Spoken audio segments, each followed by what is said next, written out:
I'm back. Well, this is part 3 of the series on tube amps that is.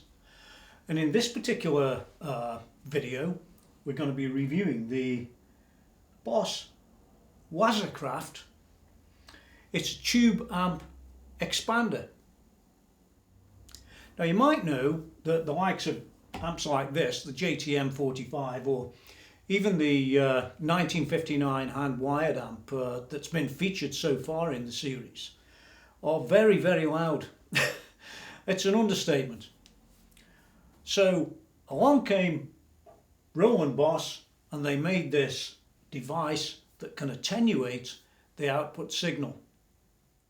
But the fact is that that's only one of the features of this product, and quite rightly it should only be one of the features, because in the UK this costs at least £940. None of the dealers will quote discount, so it suffers from a thing called CMA syndrome, which no doubt they'll catch up with them one day. And so you're paying a lot of money for this product. You won't find it any cheaper, I doubt. I had real trouble in buying this one for even that price. Now my channel's known for actually going and buying the equipment rather than being either loaned it, given it, bribed, gained money in some way or anything else. So everything you're going to watch on this review, I'm afraid to say, is absolutely genuine. Yeah, no ifs or buts, no ahs, nobody trying to sell you something, and certainly none of those guys who've been sent equipment that just ramble on and play or don't show you anything. Yeah, you know the sort. Or the dealers indeed. They're not very helpful either, are they? In any case, this is only one of a number of different attenuator style devices that we're going to look at. There's at least another one, and I might find some more. It just depends how the money goes. Very, very expensive to do this. Oh, and by the way, just while I'm here, just before we start, we're about to get up close and personal. Don't forget to sub, ring the bell, and now you've got to do a thumbs up too. In any case, on to the review. For the very first time, you're actually going to see this device, the inside, the outside, and it's going to be used with this JTM 45 and indeed the 1959 hand-wired head from Marshall. And maybe even some other amps, who knows, but it's not going to be quite as loud as it would have been, but this device will be the first time that you've ever actually seen it as it should have been seen, where the rest of them, well, go figure. Well, as you can see, this device comes as a standalone unit. There's nothing underneath except a serial number, which we'll get to later. Plenty of inputs and outputs on the back and fair amount of controls on the front, but we're going to cover those as well. One of the things you just got to be aware of if you're going to have a look inside one of these is they use little star screws to stop anybody getting inside. Yeah, big time. Yeah, so I'm going to have to go and do that. Well, here we are. I can guess this is the very first time that you will have ever seen inside one of these units. So let's take the lid off and see what we get for the money.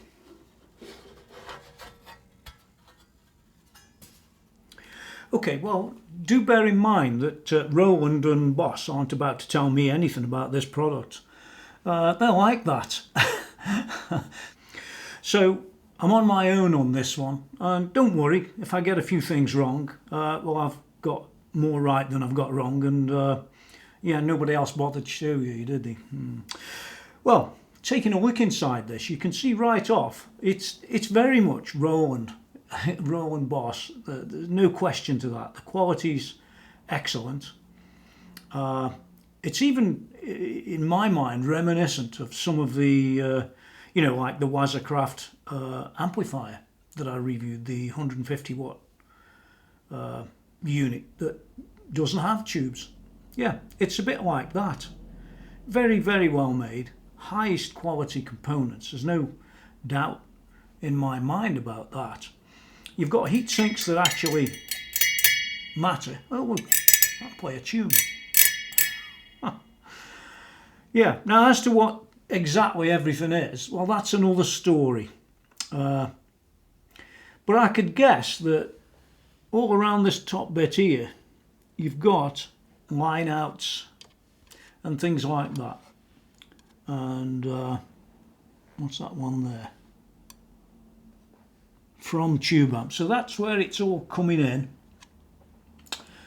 And it goes out down here. So we've got all these relays, as you can see. A whole field of capacitors all standing in a row, so to speak. You see them?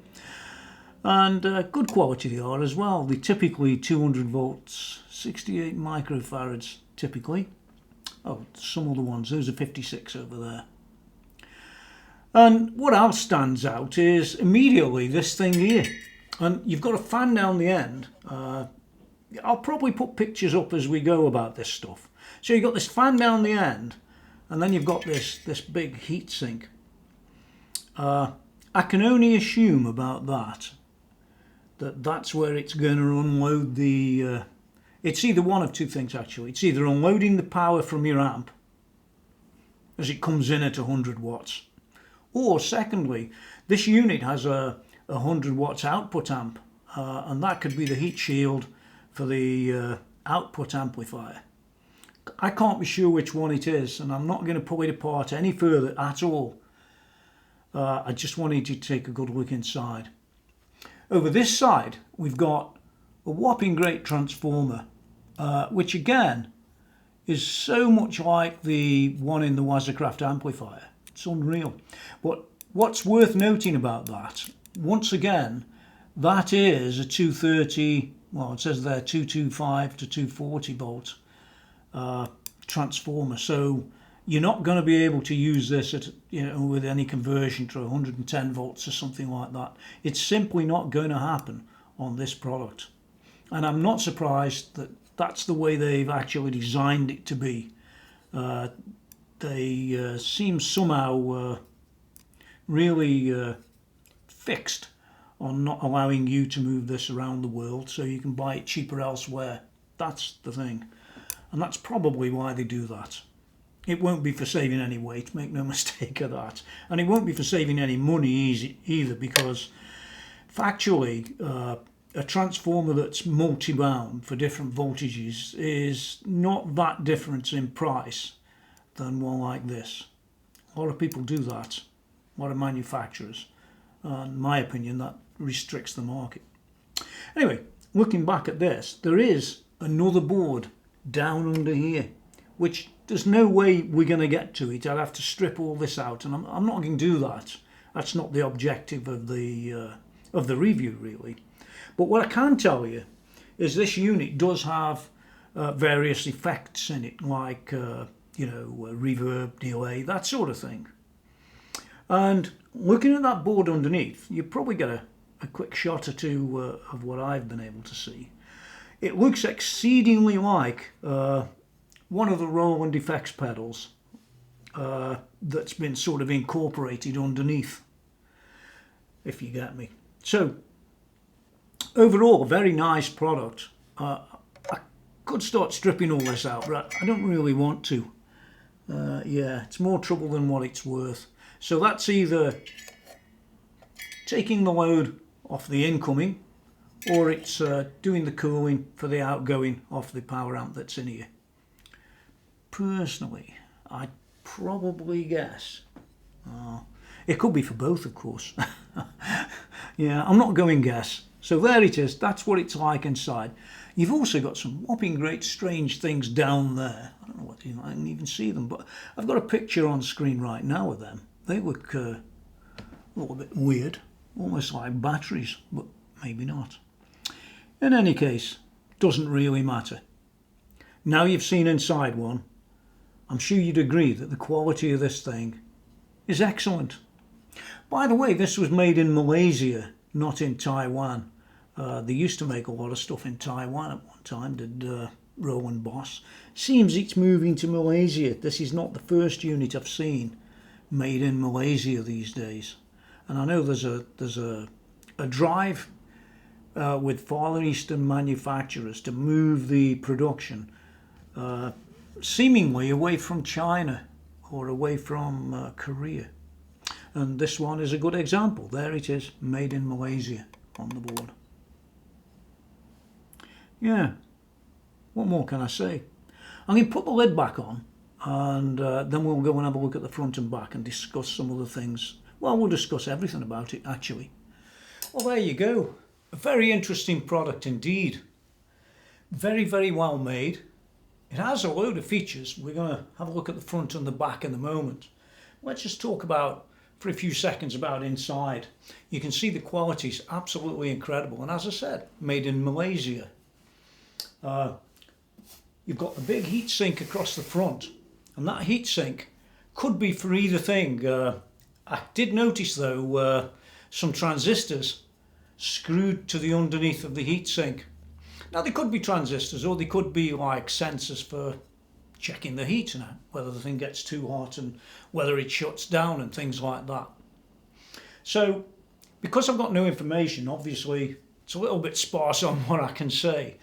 What I can say is I noticed on that bottom layer those very same chips that we would see in some of the effects units or Roland pedals, Roland Boss pedals, that is.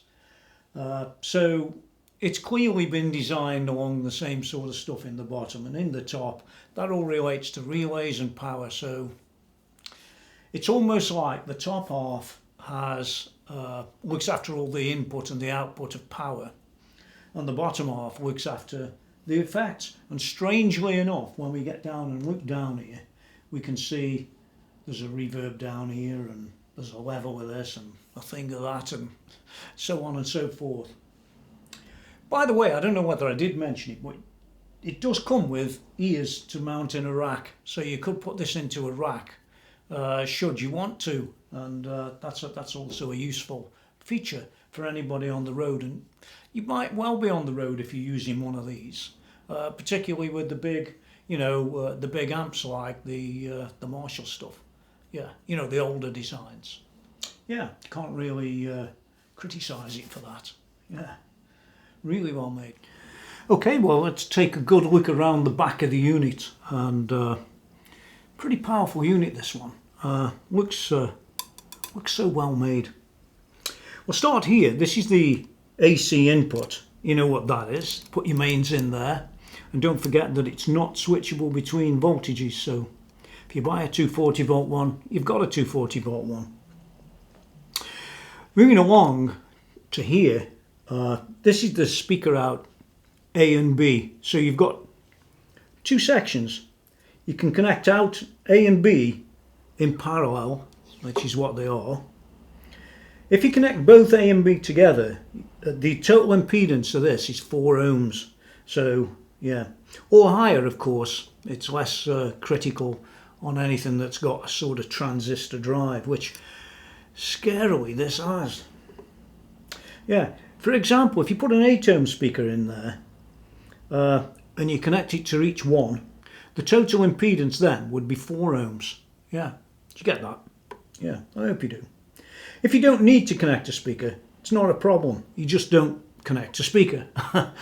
It's as simple as that. They just stay disconnected. For a combo amp with a speaker and amp in a single unit, disconnect the speaker cable that's connected to the amp and connect it to this unit to speaker out A or B jack. If the speaker cable isn't long enough to reach it, well, you'll need to separately obtain an extension. But that's how you do it.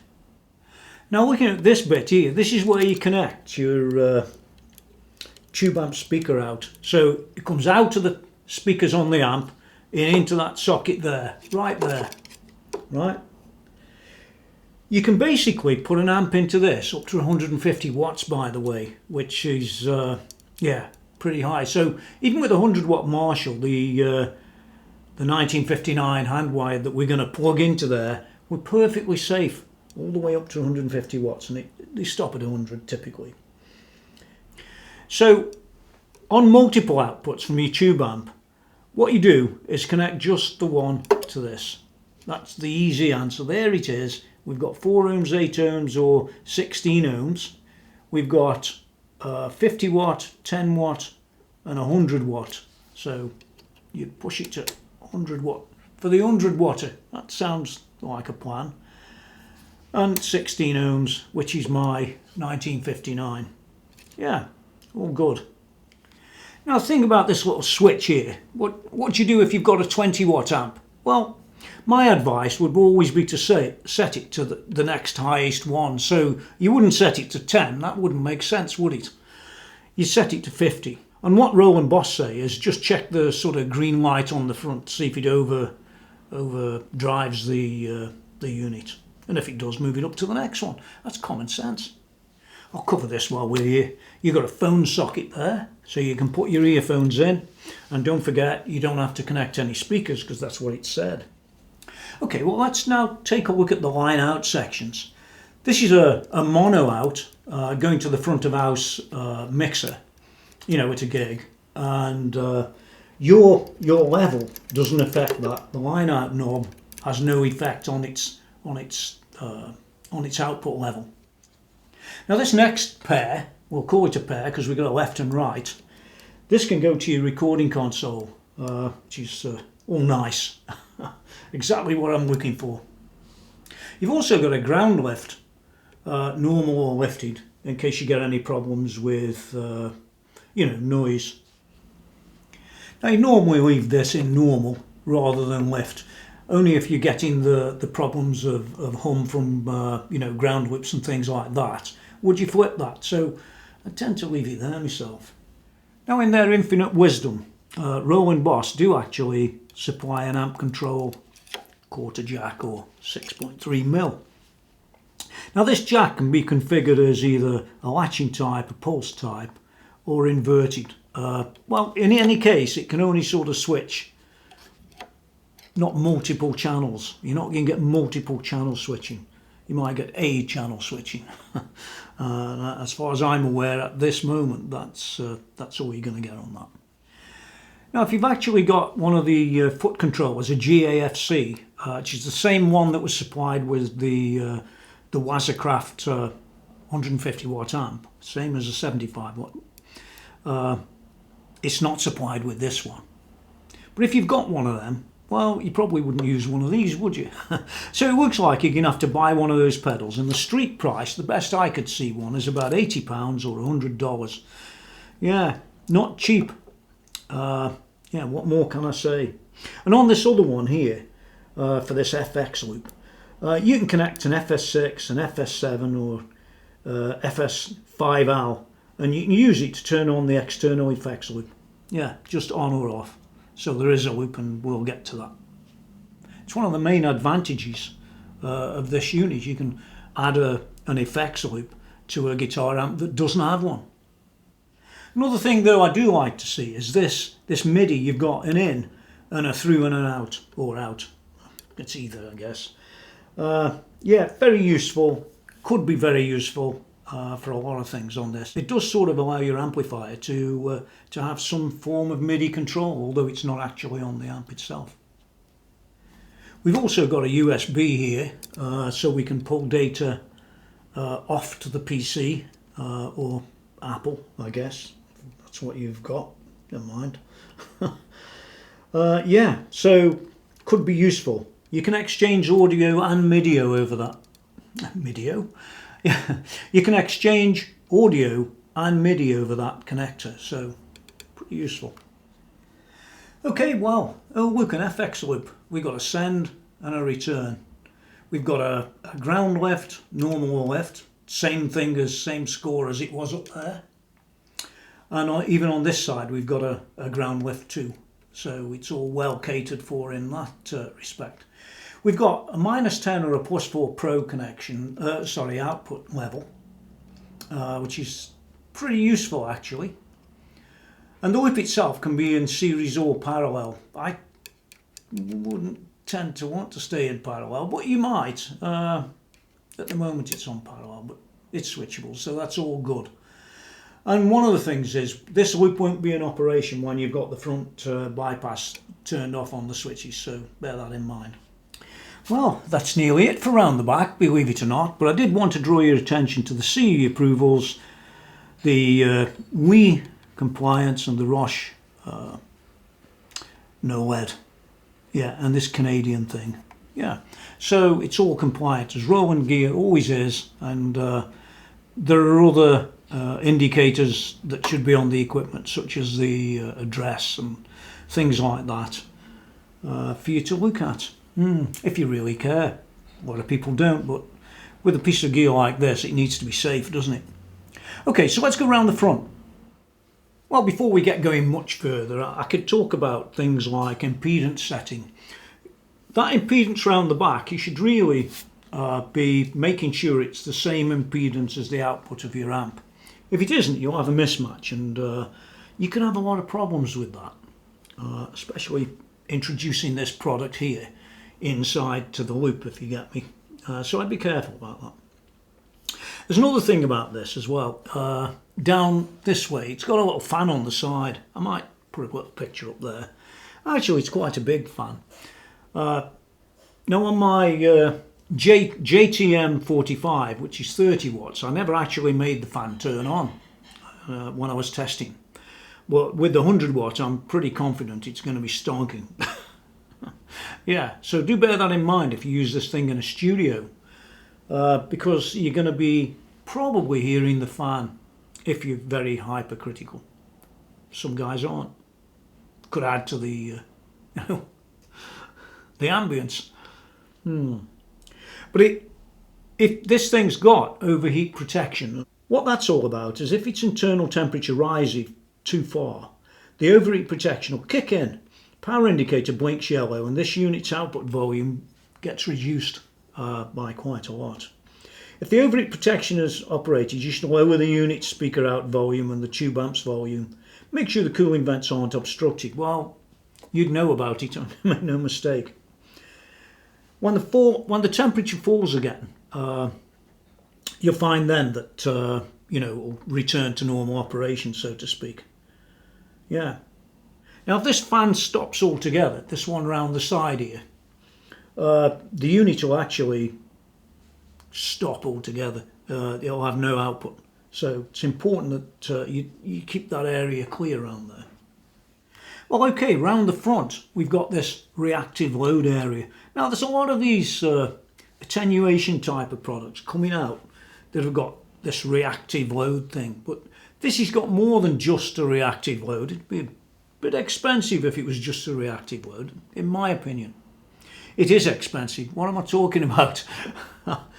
Yeah, but the reactive load, it makes the amplifier think that it's connected to a speaker.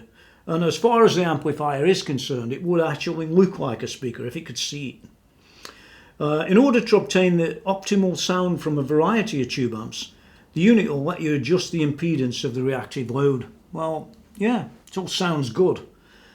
The resonance, this one here, you can see we've got low, low mid, high mid and high.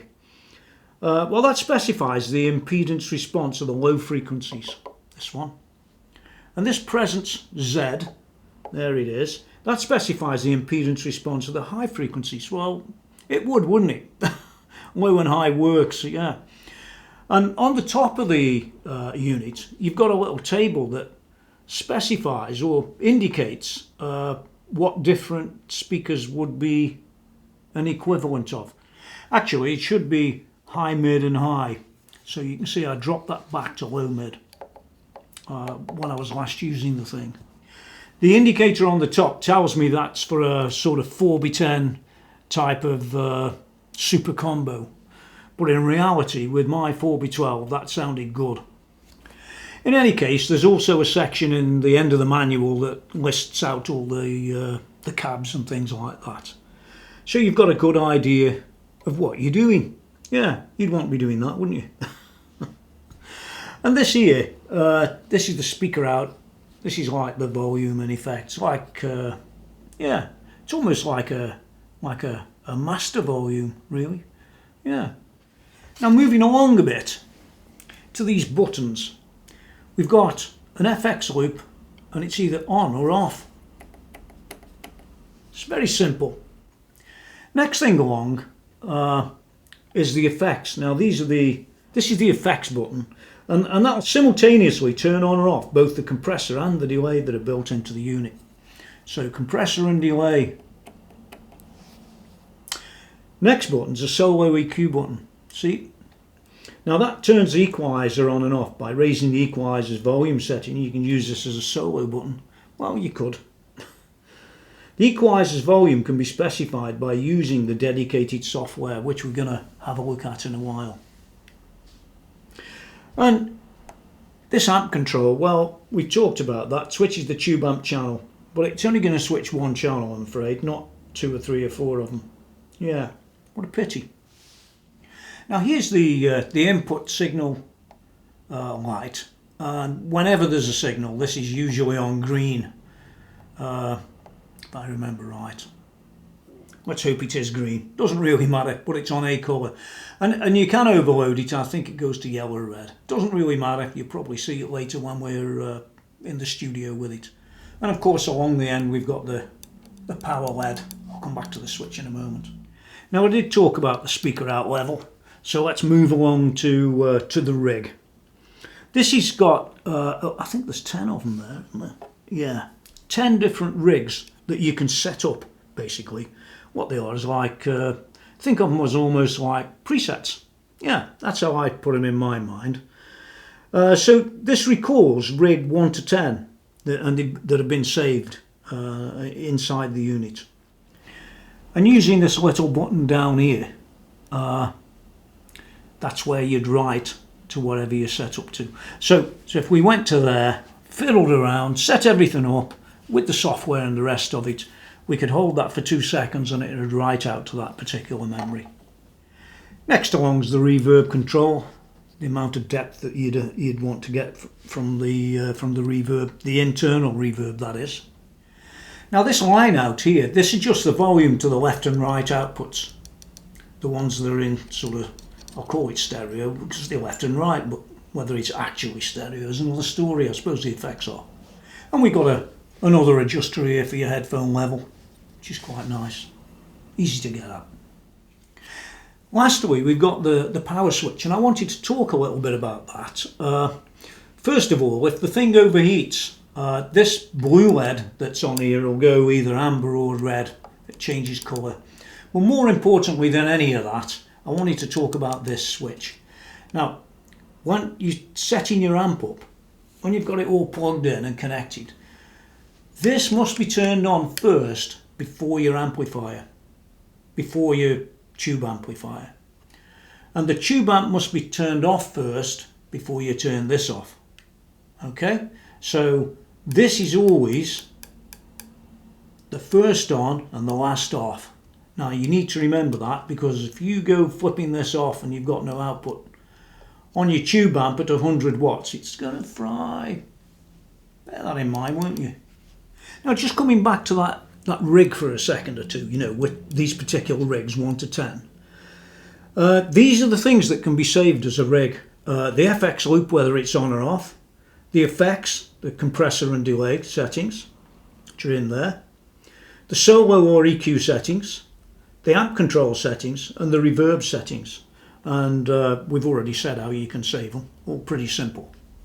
Oh, there's another thing I want to talk about. When you're using the GAFC pedal, when you buy one of them at its deluxe £80 or $100 or whatever it is, it's got the wrong information across the pedal, because the pedal's used for a lot of different things. So what they do is they supply you, how kind, they supply you with stickies that you can peel off here. You can see that. Yeah. Well, this one's got a bit of plastic on the top with. How nice. Yeah, but you can basically peel this off and stick it on your expensive floor switch. How does that sound? I might just get the one in that I've got and show you. But I'm not going to stick them on, as it happens. I've got something else to talk about. Okay, well, here's a GAFC as it would come. You can see that it is what it is. It's not actually designed for use with that. So you get these things and you peel them off. You can see there how they'd go. Okay. and you stick them on the front and away you go. But the only thing is, this one's off my WAZA Craft power amp, so I'm not going to be doing that. But that's it, that's what you get. It's a nice metalized thing, but it doesn't come with the unit, remember that. Around the back here, we've got everything you might expect. We've got 2 expression pedals and the foot controller cable comes out there. You've got all the approvals and the rest. It's really well made. Not much more I can say about it, except that it's rather a lot of money for £5 switches. And that's retail. What do you mean you expected a Roland one? Oh no, I'm not going to go and buy Roland pedals when I can buy these. And these are substantially cheaper than the Roland ones. And they work absolutely perfect. These are Nectar ones. Verda Nectar. And you can have them as, you've got a couple of settings there. They all plug in very nice. They look nice too. Yeah. And they've got an adjuster down here for if you want to change things. Yeah, very nice. Pretty low cost. I think these are, I'm not sure if these are 15 or 20 pounds or something like that, but they're better than the 70 odd pounds that you'd pay, or 90 pounds that you might pay for the Roland ones. I've never bought one of the Roland ones, and I don't think I ever will. These work absolutely perfectly. So that's a little tip from me, because I've been there, tried them, tested them. They work absolutely fabulous. So you can have 2 of these. You might have one for your volume, or well, there's a lot of things you can set them for. So as you can imagine, this is a very powerful device that adds a load of features to any tube amp. And even if it's a low powered amp or a high powered amp, makes no difference really. This thing's going to handle it. It's just expensive, that's the only thing. And at £950, well, if you'd been and bought, say, something like a Tremonti amp from PRS at 470 quid, this makes things expensive. But it does have a feature that I found interesting.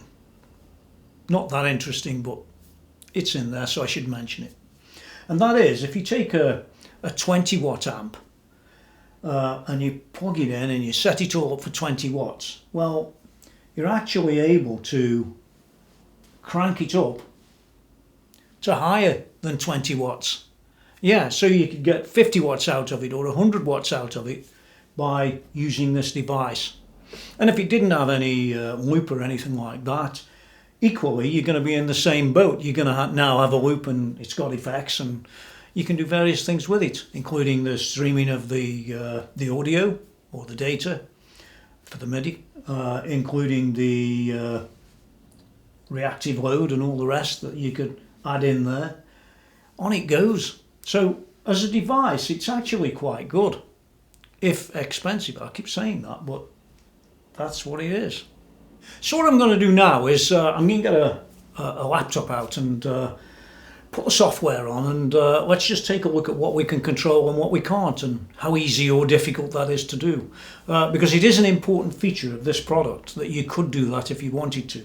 Personally, in a studio, I don't think I'll really do much of that.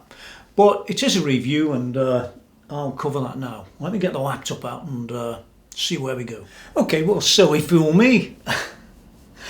I thought it'd work on a current PC. Yeah, Windows 10. It's got all the stuff. Got a USB connector here. 1, 2, 3, 4 separate things.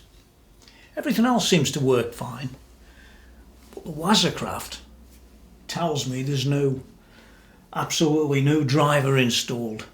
Go and download the driver. The only thing is, there is no driver. It's Windows 10. It comes off the internet. So we can do the refreshing as much as you like. It doesn't want to know. So if you've got anything newer than a 10-year-old PC, save it. Anyway, I'll go and solve this problem one way or another. But bear that in mind, that if you're going to use this software, that it doesn't work on current day products.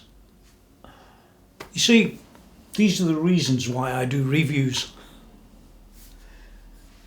This software isn't very good. doesn't work on current gear, doesn't find any online drivers. There are none to download, by the way. So it just basically doesn't work. Now, you might make it work on, I don't know, some old Windows, but it doesn't work on this particular piece of gear, so I'm going to have to look elsewhere. Now then, this is going to be a very quick run through because very difficult on this this old PC I've got here. Yeah, pretty grim really. I've had to go back for a 3-year-old PC to make it work. Well, who knows? Maybe Roland will fix it, or maybe they won't. But I'll just show you a quick overview, and you'll get the idea yourself. By the way, it took me an hour to make it all work. What can I say? Well, down this side we've got the various rigs. We've got 10 of them. Remember from that rotary switch we've got on the front of the unit. This rig 1 is a 4x12 standard, which I like. There it is, and we can choose the various rigs down here. Looks like I'm going to have to do it with the mouse. There we are. We can choose the various speakers. Take your pick. I'm just going to leave it where it is because I like it as it is. And we can vary the mic level. If you see that, there's a mic next item in. Don't know what it is, don't really care. But you've got a choice of those two. We've got the distance of the mic. We can have it short, medium or long. Leave it again. Everything's going to stay default for me. You can do what you want. Then we've got a mic position, center or offset, or 1 centimeter, 6 centimeter. Well, it's all good stuff, assuming it works. And the type of room that you're working in. Anechoic chamber, no reflections, small room, mid. I'll leave it as is. Back over here, if you look at the, well, can't do anything with that. I've got an FX loop here that I can turn on and off. That turns it on, that turns it off. What we got next? Compressor. Number of compressors. You see the chain, it's all very common these days, this is. So we've got a rack 160 and a VTG rack use. Not many compressors. And you've got a panel button assign. You can either disable or enable it over there. Move along. We've got a delay. Got a number of delays. Stereo pan, single, analog, SDE 3000 and so on. Interestingly, in the manual it did say that the delay was mono. So was the output. Well, there you go. We can change the various parameters on this, all very common stuff. I'm not spending long on that. What have we got here? Speaker out, solo and EQ. It's on a parametric. You can have graphic. There's your graphic. Flip it back. I guess it's what you'd expect. We've got a line EQ which we can have separate, so we could have this one on a graphic, or you can turn them off. We've got line links, panel button assignments, all sorts of things. This is speaker out level, adjustable, and the line out level, also adjustable independently. Got nothing on them, and then we've got nothing on them. Well, that's all exciting. We've got an amp control we can have either on or off. Yeah. We've got rig MIDI, which I'm not using any MIDI on this stuff personally, so you can faff around with that. Plenty of control, at least, bearing in mind what the unit's for. And if we look down different ones here, you've got a British stack there. You can see that much change really. Yeah, we whiz through them. It should change. There we go.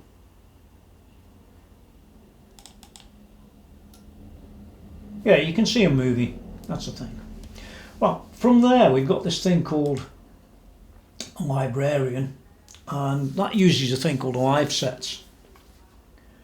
Now, I've covered live sets many times. What they're about, if you think about a live set, they're about a bunch of settings that you can use, almost like a program of what's coming up next in your gig. So, you know, you've got the list of the songs. It's a bit like that. So you could have a live set for a particular gig and have another live set for a different gig, and so on and so forth. That's been around a few years now in the Boss world, and it seems to work okay. But I don't use it. Again, I don't particularly go out gigging with it, so it would be pretty pointless for me, but it might not be for you. You could grab these and just drag them in. You notice they stay in the original, so we can put these all in different orders if that's what you wanted to do, and we can call that live set something else, and then load that back into the WAZA TAE if we want to. I'm not going to bore you with it, it's just what it is. Then we've got a system button where we've got a load of stuff down here. USB settings, we've got a pre-effect and a line out. Now I did check what the pre-effect was, and that had an effect, well, prior to the effect. Oh my god. You've got MIDI settings, loads you could change, MIDI program map. Mine's hasn't been changed, it's not going to be. A global EQ, which could be very useful depending on where you're playing. They all need a bit of time to sit here and set up. The foot volume, we've got two of them, main and pre-effect. Speaker out polarity, normal or inverse. Fletcher-Munson curve relates to the bottom end when you turn down, or the top end when you turn down, or both of them maybe. But it relates to that sort of thing, and I won't be using that myself, but you do have an ability to go and apply it. There it is. I think if you switch it on you won't see anything anyway, will you? No. Indicator peak hold. I'm not interested in that. Owner's manual, not interested in that. Device settings, you can change the name of it and the MIDI. This is the version of the software, and you can back up your data. So if you want to get that and say back up to a file, you can do that. At least that's the theory. We can stuff it on the desktop under WAZA. That looks like a plan. That'll do, just save it there. And the theory is that's what it's going to, well, it looks like it is. What can I say? So that will have backed up basically everything. All these live sets that you're going to create or not. All the settings for each one of the rigs and all the rest of it. But, well, it's not too exciting to me. It might be to you, but I've seen enough of that for now. Okay, so what we're going to do now, I've opened the WAZA Tube Amp Expander IR loader. There's a mouthful. So we go and load an IR in here. If I can find one. And I've got these thousands of God's cabs, 1.4, that I can open up that were a free download. And here they are. There's absolutely millions of them. So let's choose one and open it. And it should import the IR for what that's worth. Yeah, well, it's sort of getting there. We'll let it go and let it do it all. Oh yeah, it's looking good. How exciting, not? And there it is. You got that? NT5, left, dead, RO. Who knows? The thing is, if you look at the screen here, what I thought was very interesting was 6,800 IRs. Yes, 6,800. All completely, totally free and these are called God's Cab 1.4, and I think there's piles of others all over the internet. So I haven't had to go and buy them. They don't have any particular value, and what's really scary when I was looking at the likes of the bloody fractal audio thing with its 10,000 IRs. Well, what are they actually worth? Well, they're not worth anything. And by the way, I forgot to mention that you can have up to 32 of these user IR loaders. Okay, well, when we come back into the WAZA tube amp expander editor, we should be able to come to the cab mic simulation here, and drop this down and find what we loaded up. And if we scroll down, we've got all these cabs, and there it is. And of course, if anything else is applicable, it'll be there to pull down, but it isn't, because it was just an umpty user thing. I just wanted to demo that it could be done. Well, I'm back. Well, yeah, you always have a rigmarole with software, but I must admit that that particular software from Roland Boss isn't as good as some of the other ones I've seen, like on the GT1000 and even, yeah, GT1 I think it was. That software was better. This was a little bit backward again forward. It's almost like someone else has written it. So that poses a bit of a question. Is the software really, you know, where it should be? And why have they got the IR loader in a separate application than the main application? None of it adds up. You've got to use it on an old PC rather than a current PC. I mean, even the current PC I was using was about 5 months old. So there's nothing special about that. There's been no, or very few updates. Oh, by the way, the other thing I did have to do was to update the firmware on this one I got it. Yeah, I think I was on version 1 point something and it went up to, yeah, some newer version. Bear that in mind, won't you? The other thing I noticed when I did update the firmware, all the settings changed from these presets. Everything changed. Yeah, really weird. No doubt I'll mess around and just update my own. Yeah, that's the best way, because I've got a real cab and I don't need all the simulators and all that rubbish. Not particularly. I don't need 7,000 or 8,000 IRs, let alone how many I could download off the internet. Oh my God, there's millions of them. There's no point, honestly, no point. And lastly, while we're on the subject of the generalization of the product, the manual is pretty much useless. Maybe the same guy wrote the manual that wrote the software. Who knows? So where are we with the Boss WAZA tube amp expander? Where are we exactly? What score would it get? Oh, by the way, I have been using this, so I know what it's like. I'd give it about an 8 out of 10.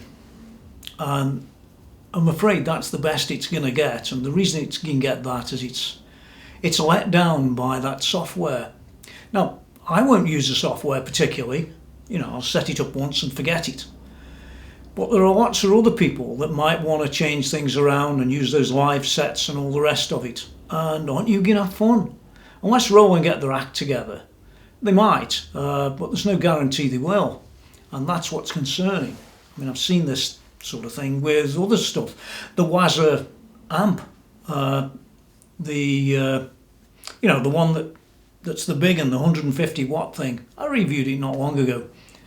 And they said, oh yeah, we're getting these other, I'll call them tubes, these other, I don't know, call them sound tubes. And here's the Steve Vai one, you've got to buy it. But there hasn't been any since. And it's a bit like this really. It gives me that feeling that they aren't going to do that. Maybe they'll update it over time, but I don't think they're particularly selling by the thousands. Maybe they never would have. But is this thing really worth buying? That's the real question, isn't it? It's not cheap. It's 950 quid, give or take a tenner, I think it was. They're not very little off. They claim this 1,100 and something pounds retail, but in reality, they'll never get that. Won't be long now before they're half price. Well, maybe, but I don't think so. Is it worth buying? Yes, it is. It's still worth buying because it turns all those tube amps, the ones we've been looking at in the series so far, that adds up. It all makes sense. It's just the software that's just a little bit horrible. Yeah, so where does it leave it? Well, the build quality,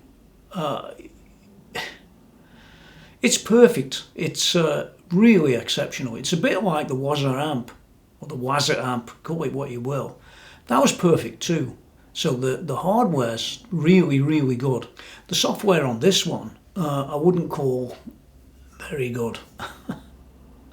But it's absolutely worth lashing out on. I've got it just down there. And yeah, it's recommended. Even though there's a software thing with it, it's not that great on the software. But it's still recommended. You can make the live sets, you can do them other things, and as far as IRs are concerned, I guess you could steal one from Fractal Audio and you wouldn't need one of them, would you? So where do we go from here? There really is only one place we can go. We can go and take that, put it in the studio, get the cab, the Marshall cab, you know, the old one. We can put the side of it, we can set it all up, and we can get some great tones. And you're going to hear it next. This is the next phase. We're on the home run. Well, it's the home run for this one, but I have another one coming, which is about this size, that claims to do more, well, probably more than this, or not, as the case may be. And that's the 2 notes, Capture X. I'm waiting for it, so as soon as it comes, we'll be doing it. So what's left, I'm going to go and take this stuff out and do exactly what I've said, and you're going to hear it. You'll hear this amp, the 1959 hand-wired. Don't forget to go to www.tonymckenzie.com, and these are all going to be written up afterwards. So there's going to be about 6 or 7 different reviews added, which, yeah, now I've done them, I can write about them. And that's about it. So here's the playing now. You decide. Put down there whether you think this is a great product, an average product, or something to not buy and buy something else like the Capture X. Yeah, and don't forget the price of this thing. Yeah, so it's coming up now. I'll get out of here. So I'm just going to play around a bit on here, just faffing around really, so you get an idea of the tones. We're going to have Levi on a bit later, and he's playing a track that sums this up absolutely brilliantly. So look forward to that. That's really worth coming up, providing YouTube don't ban the track for copyright. But we shall see. Anyway, here we go. I'm up full at the moment, but I'll just mess around a bit.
And with a pedal in front of it, it takes the thing up a whole pile further. And I'm using, on here, I'm using a hand-wired TS-808 tube screamer.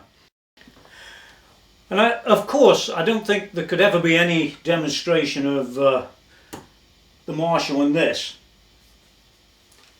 without a decent Les Paul. This is my Jimmy Page Les Paul from 1995. And straight away when you put one of these in, I know about Hendrix, he's up here staring at me in fact. But the fact is that this sort of drives it a bit better. And that's the truth, no matter how I look at it.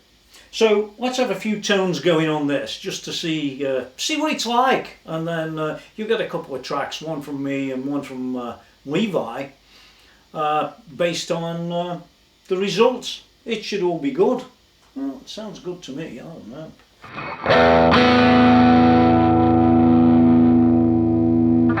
You see, that's very different than when you did that with the Strat.